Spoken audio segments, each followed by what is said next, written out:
Classificação indicativa. Livre para todos os públicos.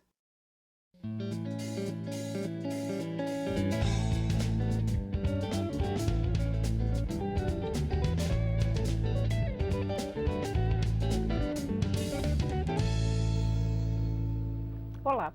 A população idosa deve dobrar no Brasil até 2042, segundo projeções do IBGE, Instituto Brasileiro de Geografia e Estatística.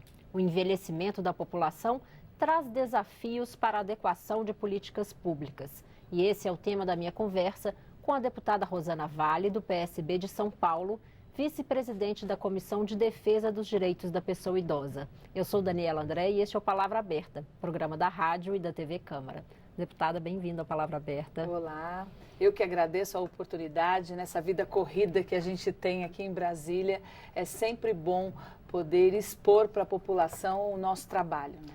Deputada, nesse trabalho na comissão, o que a senhora já detectou assim, como gargalos, itens que já de imediato precisam ser revistos? Então, eu tenho um trabalho já antes, né, de estar como parlamentar, como jornalista.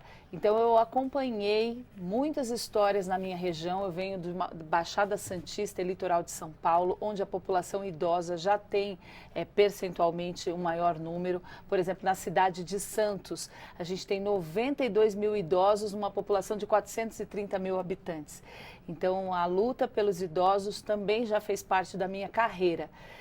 Na Comissão do Idoso, como vice-presidente da Comissão do Idoso, nós já solicitamos algumas audiências públicas para debater vários problemas relacionados à pessoa idosa.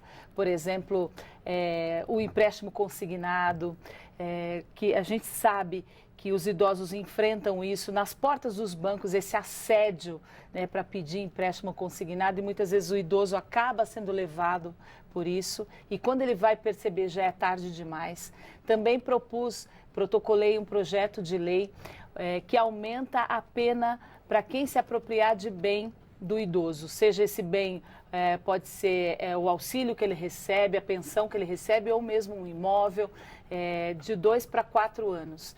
E também estou propondo nessa comissão, né, que vai ser avaliado pela comissão, a Semana Nacional do Idoso. O dia 1º de outubro é considerado o Dia Nacional do Idoso, e a semana que antecede o 1º de outubro, a gente cria a Semana Nacional do Idoso para que possamos discutir o problema da população idosa, políticas públicas voltadas para a terceira idade, enfim, discutir porque, como você mesmo falou no início do programa, a população idosa do Brasil vai dobrar.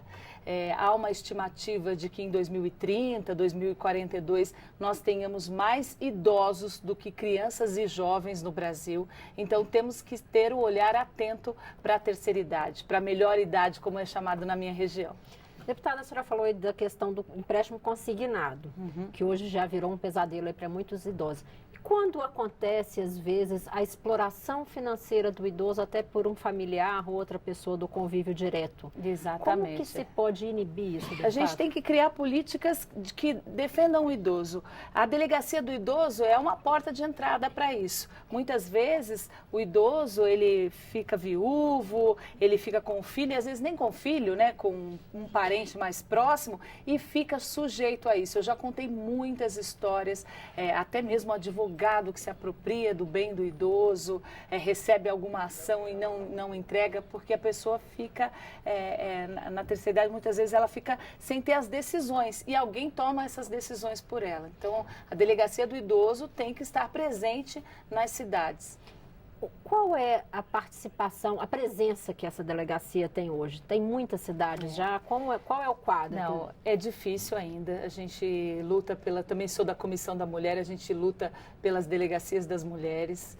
E é uma conquista. Na minha região nós temos, na cidade de Santos nós temos a delegacia do idoso, mas também não funciona 24 horas, ou seja, mas temos que estar aqui para isso. É uma das nossas atribuições, né? Fiscalizar, lutar para reivindicar os direitos, né? E a pessoa idosa tem os seus direitos, tem que ter esses direitos assegurados. A senhora falou da questão dos cuidados com o idoso, muitas vezes são assumidos por familiares.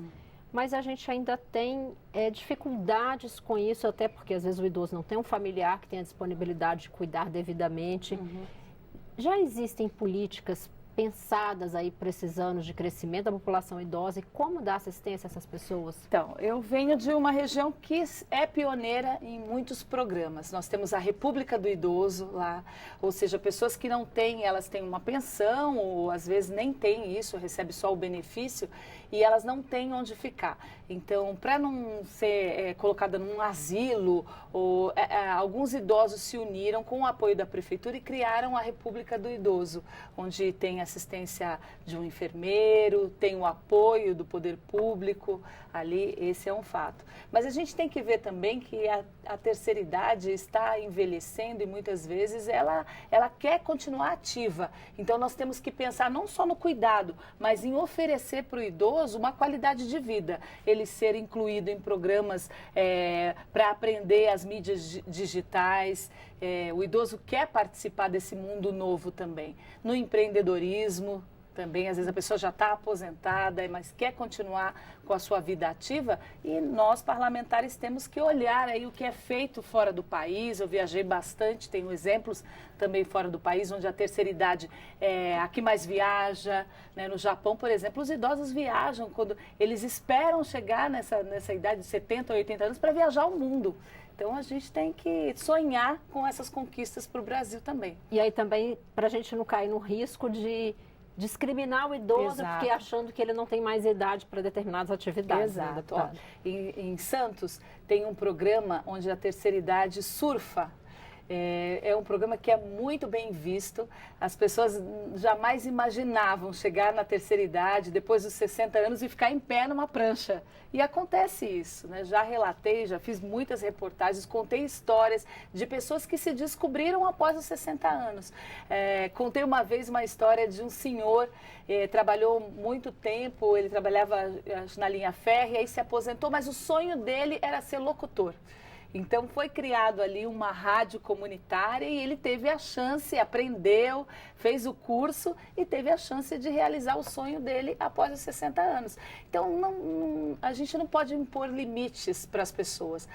Temos que fazer as políticas públicas para que um cidadão, que uma cidadã chegue depois dos 60 anos com uma qualidade de vida. Agora, deputada, a senhora falou aí um pouquinho de sonhos, de se redescobrir. A gente vê também que não é ainda da nossa cultura uma preocupação quando se tem 20 ou 30 anos em se planejar o depois, né? Depois dos 60, depois dos 70, não se pensa como vai lidar com a idade, com as oportunidades e os desafios. A senhora acha que a gente tem como melhorar essa cultura? Em que fase a gente tem que entrar com isso? Eu acho que tem que ser uma cultura que a gente tem que aprender de criança, né? Tem que projetar isso. A população está vivendo mais e o nosso desafio é garantir que esses anos a mais sejam vividos com qualidade. E isso passa por uma conscientização quando é jovem, para que a gente consiga projetar o nosso futuro, né? Para isso existem as políticas públicas, existem as discussões. O Brasil está avançando, né? Nós temos a Conferência Nacional do Idoso, os conselhos municipais também da pessoa idosa estão se articulando nas cidades para que a gente consiga discutir a terceira idade e abrir caminhos para que haja uma qualidade de vida. Deputado, obrigada pela participação. Eu que agradeço. Palavra Aberta termina aqui. Eu sou Daniela André e conversei com a deputada Rosana Vale, do PSB de São Paulo, vice-presidente da Comissão de Defesa dos Direitos da Pessoa Idosa. Esta é uma produção da Rádio Câmara e da TV Câmara, que você pode rever em nossa página na internet. O endereço é câmara.leg.br/palavra aberta. Obrigada pela audiência e até mais.